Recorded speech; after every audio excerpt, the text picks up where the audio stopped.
Kamru Chaudhary, why is the Congress today not supporting a progressive legislation which guarantees women agency over their bodies, over their future?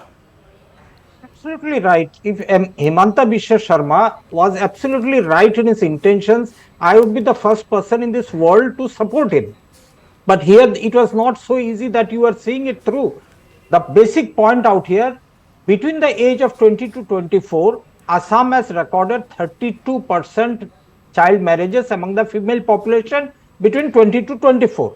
Now my question to you, Anand, are these 32% of the girls only Muslims? I doubt no, because a majority of them have been Hindus. The point here that I am going to say is that child marriage is a problem all across the country.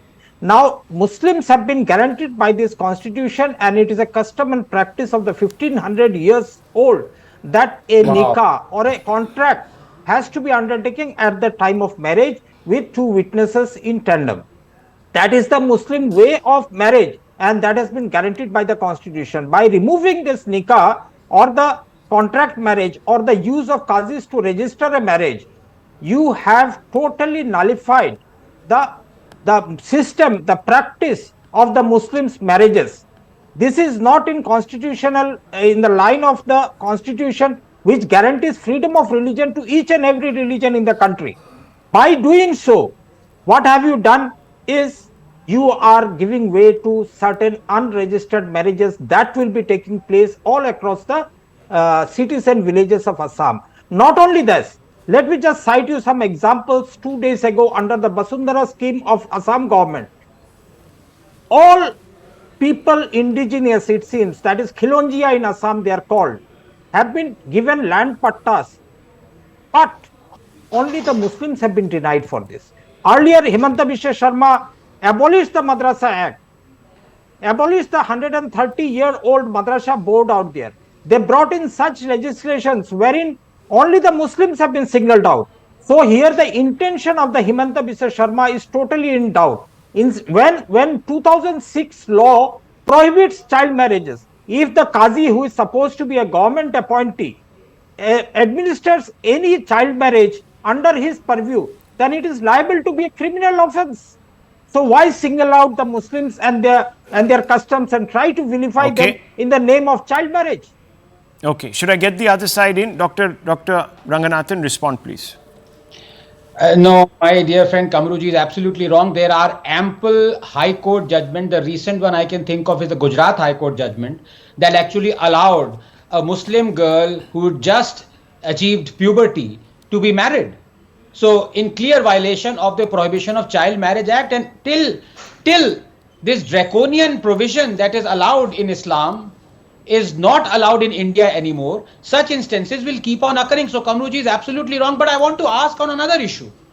Rahul, for how long, on the pretext of diversity, one will allow discrimination to flourish? Because that is exactly what has been happening. Because above everything, there is a pursuit of law or a code that begets what I call universal good. That is just, equal and based on science. Let me explain, because only then can societies progress. We have seen this time and again. The abortion limit has been decided by science and it has changed over the years, has it not? Was that not warranted? Infant vaccination, contraception, prohibited in many societies and looked down upon. Was that not warranted? Similarly, science tells us that marriage of a woman upon puberty, sanctioned in Islam, demanded by AIMPLB and ratified by Indian courts, till now allowed in Assam, causes irreversible physical and mental damage to the woman's body.